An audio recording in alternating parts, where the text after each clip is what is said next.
வேகமாக வர்றதில்ல தீவிரத்தன்மை, இலக்கு அடையிறது தான் தீவிரத்தன்மை.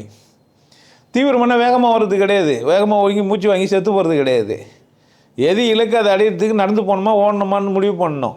ஒரு கல்லாக எடுத்துன்னு போகலாம், ஒன்றும் தப்பு கிடையாது. 10 கல்லை தூக்கின்னு போய் 10 நிமிஷம் உட்காந்துருந்தீங்கன்னா வேஸ்ட்டு. ஒரு கல்லாக காலம் ஃபுல்லாக தூக்கினே இருக்கலாம். போய் பாருங்கள் எறும்பை, நைட் அண்ட் டே ஒரு மணி நேரம் தான் எடுத்துன்னு வருது. நீங்கள் கண்ணுக்கு தெரியாத அளவுக்கு அது எடுக்குது. ஒரு 6 மாதம் பொறுத்து போய் பாருங்கள், உள்ள பெரிய மாளிகை கட்டி வச்சுக்குது. இப்படி போய் இப்படி இருக்கும், கட்டியிருக்கும் பில்டிங் உள்ள வீடுங்கள்லாம். மழை பெஞ்சா தண்ணியெல்லாம் உள்ளே போயிடும். இது எப்படி இருக்கும், சேஃபாக இருக்கும். அதோட ரெண்டு முனையில் இருக்கிற அந்த இதில் தான் எறும்பு கல் ஒன்று மண் எத்தனை வரும். எவ்வளோ எத்தனை வந்துருக்க முடியும் அதில். அதான் தீவிரத்தன்மை.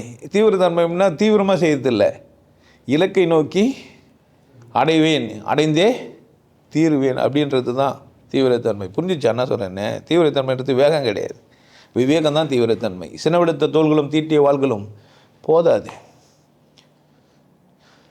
வீரம் துணைக்கு வராது, விவேகம் துணைக்கு வராவிட்டால். வீரம் உனக்கு போதாது, விவேகம் துணைக்கு வரலன்னா வீரம் போதாது. கத்தி சொல்கிறதில்ல விஷயம், உன் மேலே படாமல் இருக்கணும் ஃபஸ்ட்டு. அவன் மேலேயும் எங்கே பண்ணணுமோ அங்கே தான் பண்ணணும்.